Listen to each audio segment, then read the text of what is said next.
Bienvenidos a Vestigios de Justicia, donde cada rastro cuenta una historia y cada historia merece ser escuchada.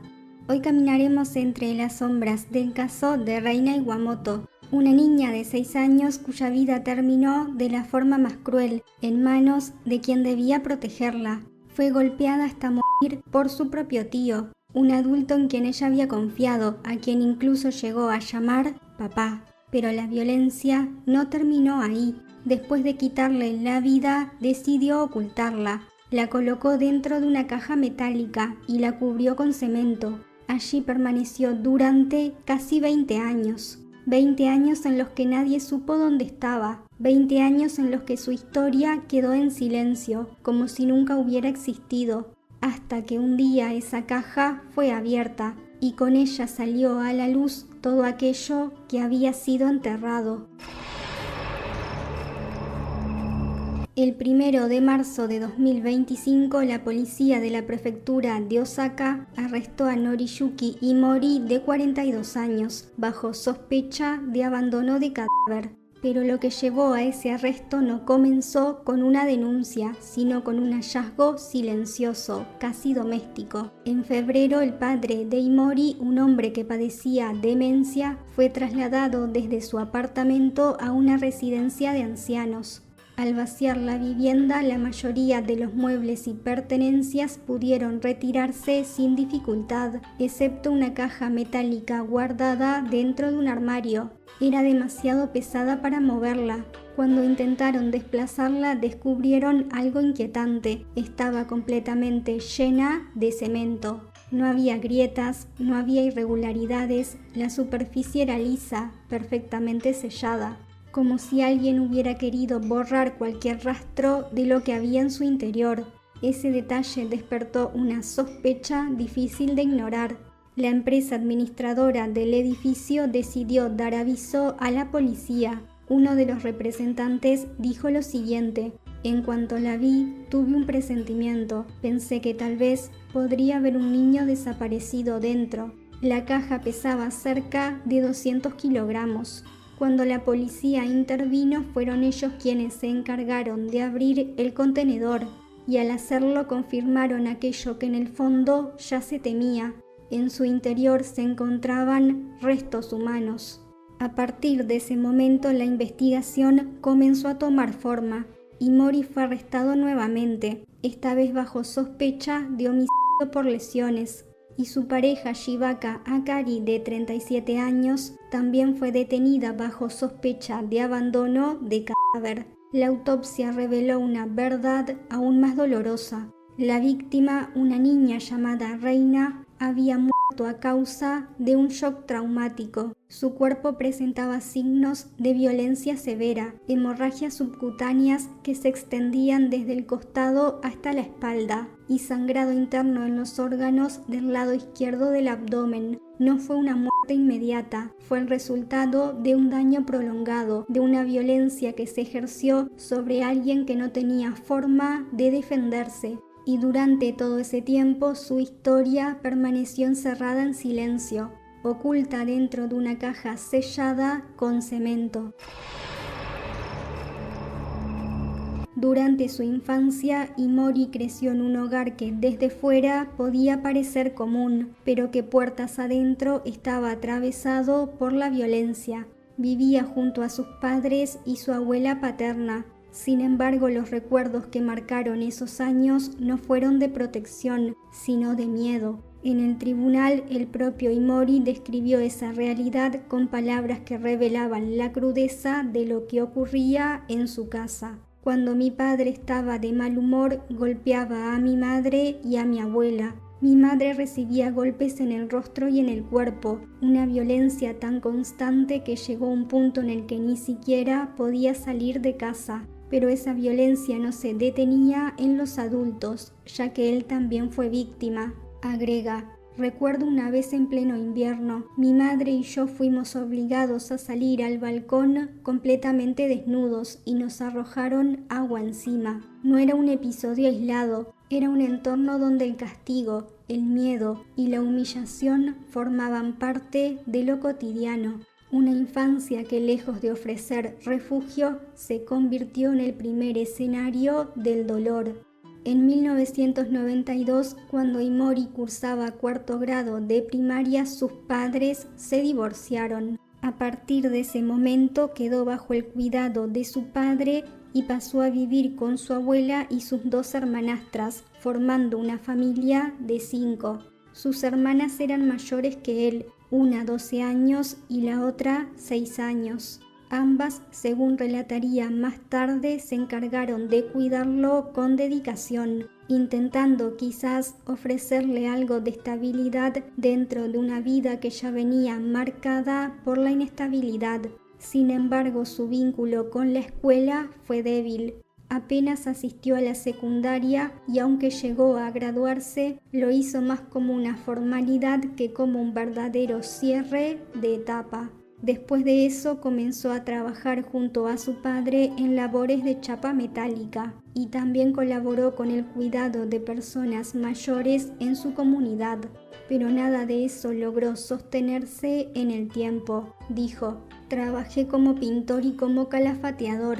El calafateo consiste en rellenar las juntas de apartamentos y edificios con un material llamado masilla. Conseguí ese trabajo gracias a un compañero mayor. Estuve como pintor unos 6 meses y como calafateador 3. Lo dejé cuando ese compañero también renunció. Desde entonces su vida laboral quedó marcada por la inestabilidad. Alrededor del año 2000, las dos hermanas de Imori se independizaron. Fue entonces cuando él dejó esa casa y comenzó a vivir con su madre. Ese cambio marcó un nuevo capítulo en su vida, pero no necesariamente uno más estable. Fue también en esa etapa cuando conoció a Shibata, una joven 5 años menor que él. En ese momento ella cursaba el primer año de secundaria, mientras que Imori tenía 18 años. La diferencia de edad no era solo un número, era una distancia en etapas, en madurez y en vulnerabilidad. Aún así, comenzaron una relación, conviviendo los tres en el mismo departamento. Una madre marcada por el alcohol, un joven con una historia atravesada por la violencia y un adolescente que apenas comenzaba a transitar su propia vida. Tiempo después, la hermana que le llevaba 6 años apareció de forma repentina en la casa de su padre en la ciudad de Yao, prefectura de Osaka. No llegó sola. Llevaba consigo a una niña pequeña llamada Reina, que en ese momento tenía apenas 2 años. En el juicio, Imori recordaría ese primer encuentro con una imagen que contrasta profundamente con todo lo que vendría después.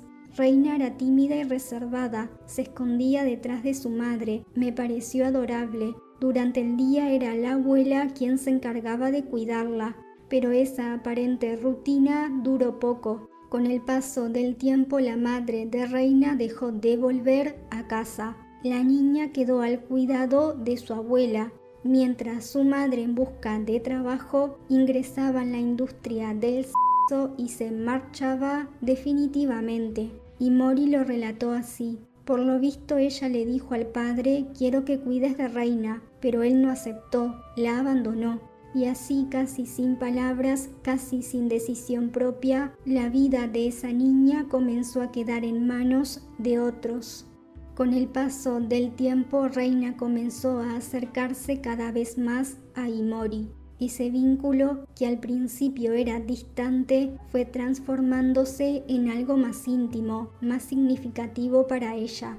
Incluso la forma en que lo llamaba cambió. Imori lo recordó así. Al principio me decía hermano mayor, después empezó a llamarme papá. Me alegraba cuando me llamaba así, pero también tenía mis reservas, porque no soy su padre biológico. A pesar de no tener ingresos estables ni experiencia criando a un niño, Imori comenzó a visitarla 1 o 2 veces por semana en la casa de su padre. Iba a verla, a jugar con ella, a ocupar poco a poco un lugar en su vida, y así continuaron las cosas hasta que todo cambió. En febrero de 2005 se produjo un punto de quiebre. La abuela, quien hasta entonces había sido la única figura constante en el cuidado de Reina, desarrolló demencia y tuvo que ser hospitalizada. De un momento a otro la niña quedó sin ese único sostén. En la casa quedaron el padre de Imori y ella, pero él no estaba en condiciones de cuidarla. Incapaz de realizar tareas básicas, comenzó a alimentarla con comidas preparadas, sin notar o sin poder revertir que la niña se debilitaba, que su cuerpo se volvía cada vez más frágil y que la desnutrición avanzaba lentamente. Fue entonces cuando, según se relata, tomó una decisión. «Yo no puedo cuidar de Reina, cuídala tú», le dijo a Imori, quien intentó buscar otras opciones. Propuso ingresarla en una institución o devolverla con su madre, pero ambas alternativas fueron rechazadas. Y en medio de esa incertidumbre hubo una voz que terminó inclinando todo, la de Reina. «Quiero vivir con mi papá, no quiero vivir con mi abuelo». Fue esa petición simple y profundamente humana la que llevó a Imori a recibirla. Y así, una niña que ya había sido dejada atrás, eligió con lo poco que tenía a quien aferrarse. En septiembre de 2006, Imori, de 24 años, se llevó a Reina a vivir con él. A simple vista parecía el inicio de una nueva etapa, pero en realidad fue el comienzo de una tragedia. Al principio intentó hacerse cargo de ella.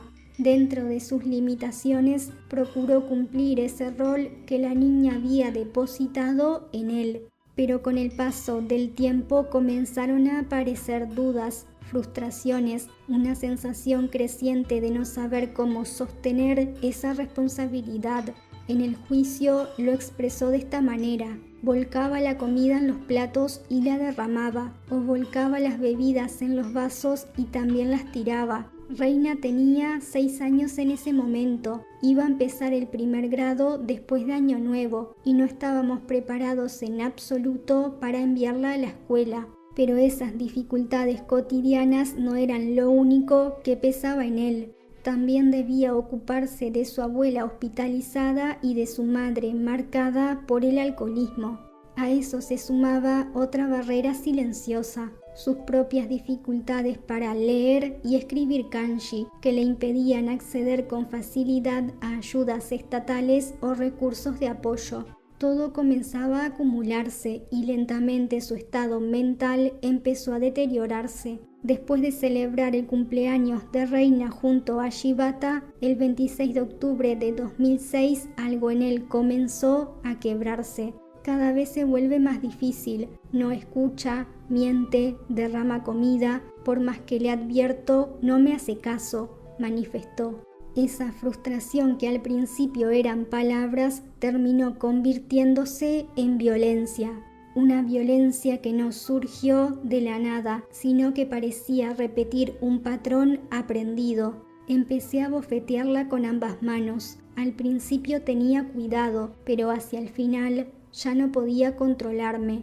Y así lo que había comenzado como un intento de cuidado terminó transformándose en el mismo ciclo que alguna vez lo había marcado. Era finales de diciembre de 2006. La escena, según su propio relato, comenzó como tantas otras, en una rutina que parecía repetirse. Imori se despertó a primera hora de la tarde y salió al balcón a fumar. Fue entonces cuando su pareja le dijo algo que en apariencia era un problema cotidiano. Reina está haciendo lo mismo otra vez, se está comiendo las ofrendas del altar budista y derrama el agua. Ya casi de noche, Imori decidió enfrentarla. Se arrodilló frente a ella, la miró a los ojos y le preguntó: «¿Comiste las ofrendas, verdad?» «No he comido nada», respondió ella. «Pero los dulces se han acabado otra vez». Buscó pruebas revisando el tacho de basura, esperando encontrar algún envoltorio, pero no había nada.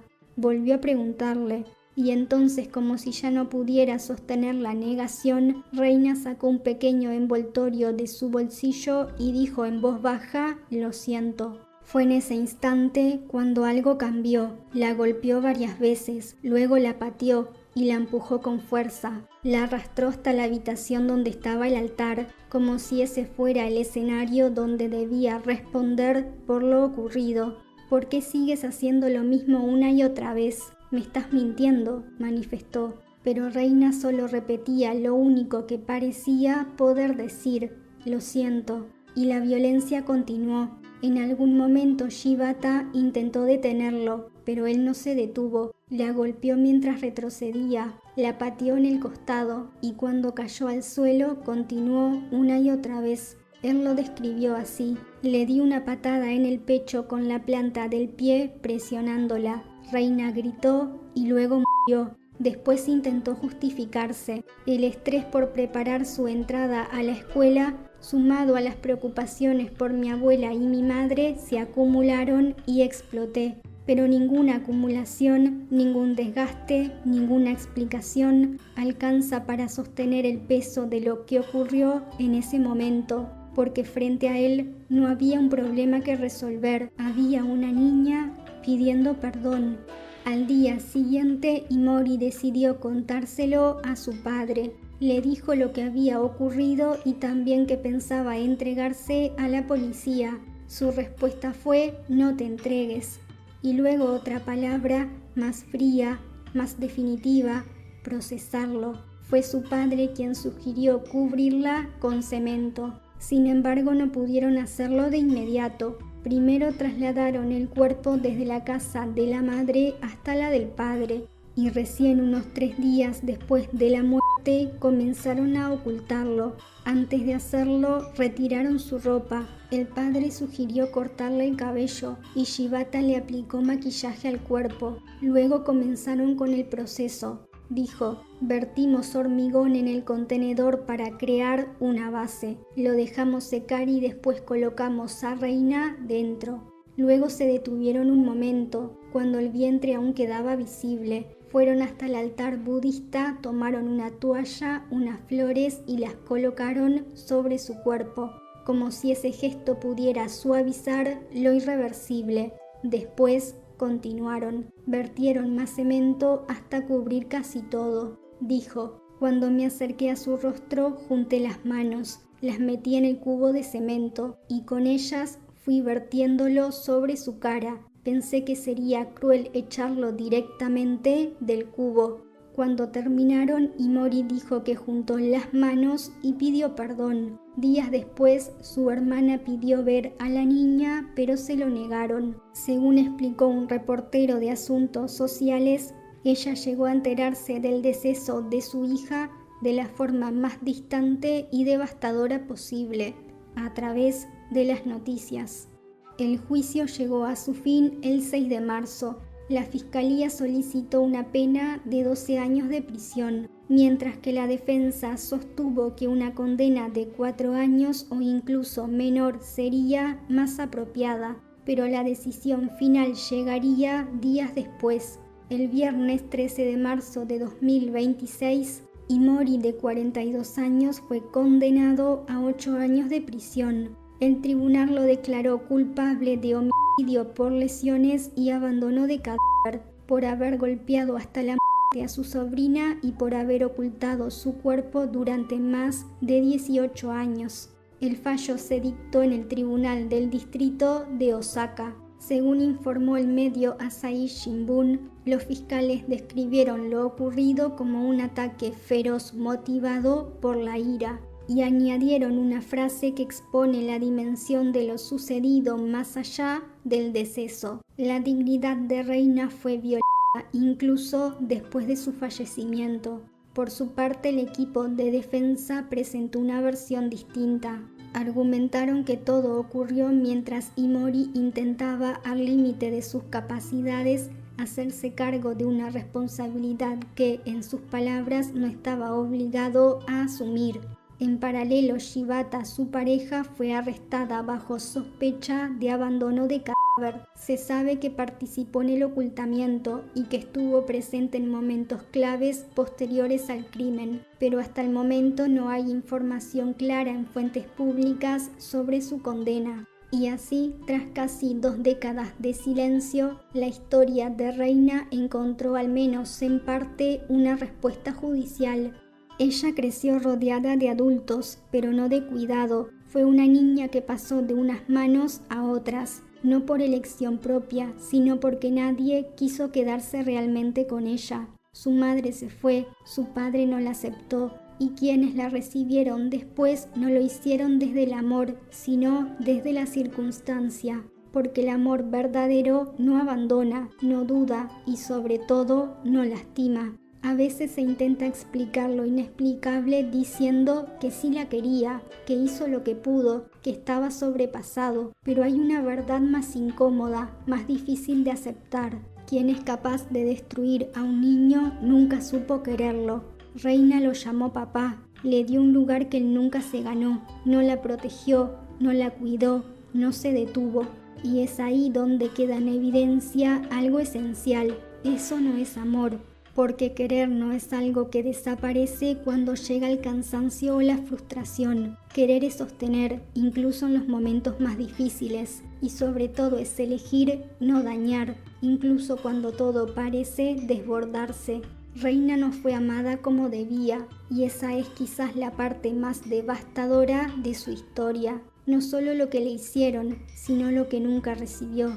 Por eso recordarla también es decir con claridad, ningún niño debería tener que conformarse con migajas de afecto, ni aprender demasiado pronto lo que es crecer sin amor. Porque cuando un niño no es amado, no solo pierde protección, pierde la posibilidad de ser visto, de ser cuidado, de exigir con dignidad. Y Reina no murió solo el día en que su vida fue arrebatada, fue siendo abandonada mucho antes, en cada ausencia, en cada indiferencia, en cada momento que nadie eligió quedarse por ella. Por eso su historia no puede suavizarse, no puede justificarse, tiene que doler, tiene que incomodar, porque solo cuando una historia duele lo suficiente es cuando deja de ser ignorada. Bajo la mirada eterna de la luna, ninguna verdad se oculta para siempre. Gracias por acompañarme en esta historia y espero verte en la próxima.